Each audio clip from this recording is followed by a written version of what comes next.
in middle school, I think 7th grade, I had this technology teacher. Technology was basically the class that they called workshop, and his name was Mr. Moore. And I remember he was explaining how to use the lathe, I believe, and it was very clear that I was inept with this kind of machinery. Like, forget about the lathe. I don't think I ever used a hammer.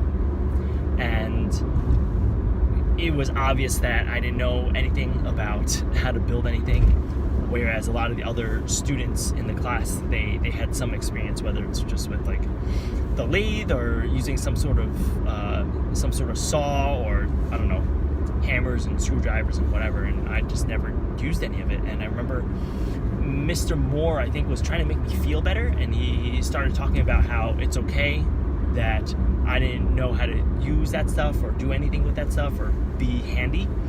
And he talked about how there were people who were, book smart, and then there were people who were like smart with their hands or whatever. And I remember at the time that it made me feel a lot better, right? Like, it wasn't my fault that I was dumb in this area. I just was not that kind of smart.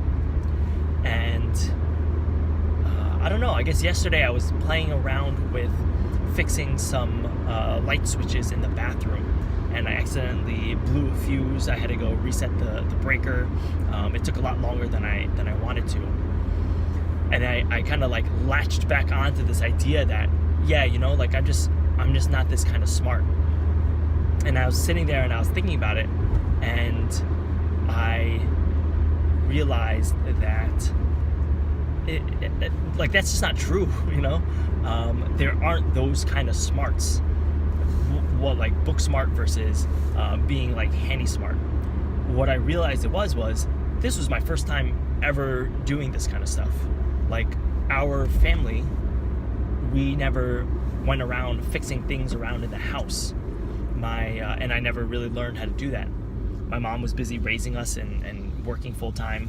My dad worked all the time, and he wasn't on his day offs. He just wanted to sleep and rest, and going around and fixing electrical sockets, or I don't know, like what other things that white Americans do, like fix up your car and do cabinetry work. Like, that just wasn't in our fucking purview.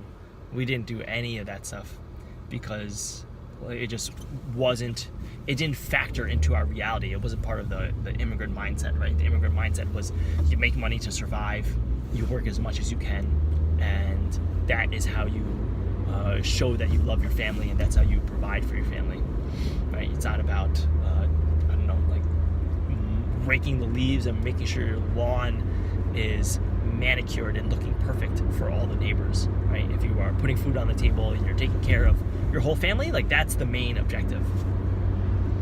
And so having this thought and thinking about, it's just a matter of doing something and putting in the hours to practice something, not this innate ability to be a good carpenter or be a handyman. Not that there isn't natural talent involved, there definitely is, but it's not like I was so handicapped with my natural ability that I could never be good at these things. No, that is just like the wrong mentality, and I guess I'm thinking about now how that mentality has affected me for the last, when was that? That was 7th grade. So, I don't know, 15, maybe 20 years. How that has kept me from trying certain things, or letting my mind, not allowing myself to be interested and to learn these things because I felt like I wasn't naturally good at it. And I think, like I said, I think Mr. Moore was trying to do me a favor, and he was not trying to be mean. He was just trying to communicate how he saw the world. But I think that's the worst thing that you can tell someone, that you are naturally not good at these things. And I think it ultimately did not a lot of damage, but it definitely held me back in areas where I could have done more, or I could have